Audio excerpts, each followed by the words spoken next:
Hello everyone. जैसा कि आप सभी लोगों का रेलवे ग्रुप डी का एग्ज़ाम चल रहा है, तो आज 29 अगस्त का फर्स्ट शिफ्ट का एग्ज़ाम ख़त्म हुआ है। तो जितने भी क्वेश्चंस मिले हैं उन सभी क्वेश्चंस का यहाँ पर एनालिसिस करवाने वाले हैं। तो जिन लोगों ने चैनल को सब्सक्राइब नहीं किया, चैनल को सब्सक्राइब कर देंगे, बेल आइकन को ऑन कर देंगे, जिससे कि हर वीडियो का नोटिफिकेशन आप सभी तक पहुँचता रहे। तो चलिए बिना टाइम वेस्ट किए क्वेश्चन देखेंगे। पहला क्वेश्चन जो आपका पूछा गया था, विस्थापन अपक्रिया कौन सी होती है। तो विस्थापन अपक्रिया की बात करें, जब किसी कम प्रतिक्रियाशील धातु का सॉल्ट किसी अधिक प्रतिक्रियाशील धातु से अपक्रिया करता है, तो अधिक प्रतिक्रियाशील धातु उस लवण में कम प्रतिक्रियाशील धातु को विस्थापित कर देता है। इस अपक्रिया को विस्थापन अपक्रिया कहते हैं। तो ये क्वेश्चन पूछा गया था। नेक्स्ट क्वेश्चन देखेंगे। नेक्स्ट है, राष्ट्रीय आय किस पर निर्भर करता है। राष्ट्रीय आय की बात करें किस पर निर्भर करती है, तो किसी देश के नागरिकों का सकल घरेलू एवं विदेशी आउटपुट सकल राष्ट्रीय आय कहलाता है। तो सकल जहाँ उत्पादक कारक ज्ञान है, अगर व्यवसाय बचत का, यानी आप देखें तो किसी देश के नागरिकों का सकल घरेलू एवं विदेशी आउटपुट जो होता है सकल राष्ट्रीय आय कहलाता है। ये आपका इकोनॉमिक्स से क्वेश्चन पूछा गया था। नेक्स्ट क्वेश्चन था, नीति आयोग का अध्यक्ष कौन है। तो नीति आयोग के अध्यक्ष की बात करें तो वर्तमान में नीति आयोग के अध्यक्ष श्री नरेंद्र मोदी हैं। नेक्स्ट क्वेश्चन था, मौलिक कर्तव्य किस संविधान संशोधन में जोड़े गए। तो सरदार स्वर्ण सिंह समिति के अनुशंसा पर संविधान के मौलिक कर्तव्य संविधान के 42वें संविधान संशोधन 1976 में जोड़े गए थे। तो ये याद रखना है, 1976 में 42वां संविधान संशोधन सरदार स्वर्ण सिंह समिति की अनुशंसा पर आपके मौलिक कर्तव्य जोड़े गए थे। नेक्स्ट क्वेश्चन था, 2021 में भारत ने किस खेल में स्वर्ण पदक जीता। अगर 2021 की बात करें तो आपका टोक्यो ओलंपिक का आयोजन हुआ था, जिसमें कि अगर बात करते हैं गोल्ड मेडल यानी स्वर्ण पदक की, तो भाला फेंकने वाले नीरज चोपड़ा ने ओलंपिक में स्वर्ण पदक जीता हुआ है। अगर क्वेश्चन इससे डिफरेंट था तो आप कमेंट कर सकते हैं अगर आपका आज एग्जाम था।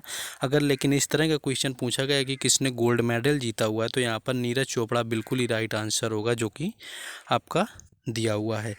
नेक्स्ट क्वेश्चन देखेंगे हम लोग। नेक्स्ट जो क्वेश्चन पूछा गया था हमारा, नेक्स्ट था क्वेश्चन, रज पर्व का आयोजन कहाँ पर किया जाता है। तो रज पर्व की बात करें, उड़ीसा में हर्षोल्लास के साथ रज पर्व अथवा राजा पर्व उत्सव मनाया गया। यह 3 दिनों तक चलने वाला एक अनूठा त्यौहार है, जिसमें मानसून की शुरुआत और भूदेवी यानी धरती माता की विशेष पूजा की जाती है। तो यहाँ पर आप देखेंगे कि जो धरती माता की विशेष पूजा है वो की जाती है।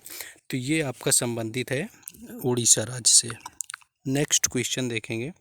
नेक्स्ट है, अनुच्छेद 44 का संबंध किससे। तो अनुच्छेद 44 की बात करें तो आर्टिकल 44 कहता है कि राज्य भारत के पूरे क्षेत्र में नागरिकों के लिए एक समान नागरिक संहिता लागू करने का प्रयास करेगा। यानी 44वें संविधान संशोधन के नीति निर्देशक तत्व का हिस्सा, इसमें राज्य के लिए कुछ विशेष कर्तव्य निर्धारित किए गए हैं, यानी पूरे क्षेत्र में नागरिकों के लिए एक समान नागरिक संहिता का लागू होगा, जो कि आपके संबंधित है अनुच्छेद 44 से।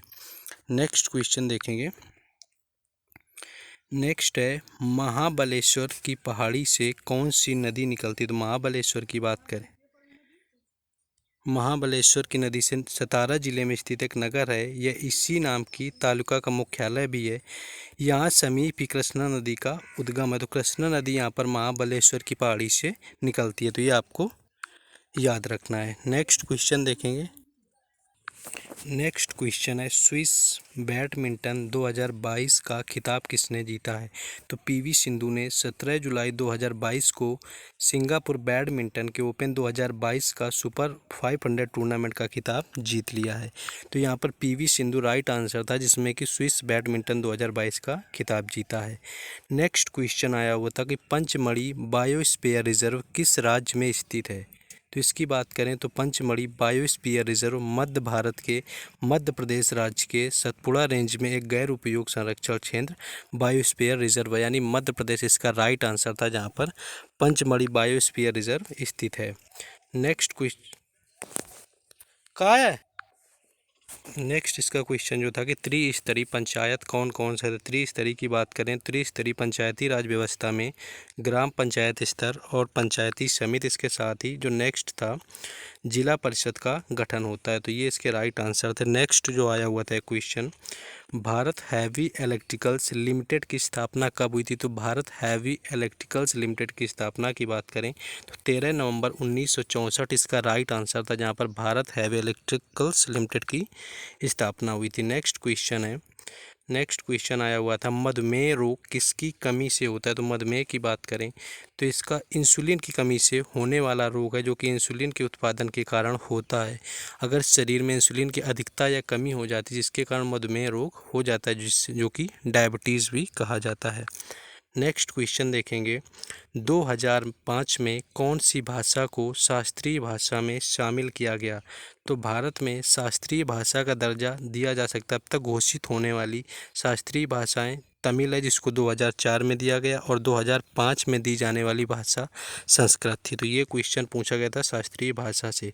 कन्नड़ को 2008 में दिया गया है, तेलुगु को 2008 में, मलयालम 2013 और ओडिसी भाषा को 2014 में शास्त्रीय भाषा का दर्जा दिया गया है। नेक्स्ट क्वेश्चन है, गिर पर्वत कहाँ पर स्थित है? तो भारत के गुजरात राज्य में जूनागढ़ जिले में स्थित पहाड़ियाँ गिरनार के नाम से जानी जाती हैं। तो गिर पर्वत जो है आपके गुजरात राज्य में स्थित है।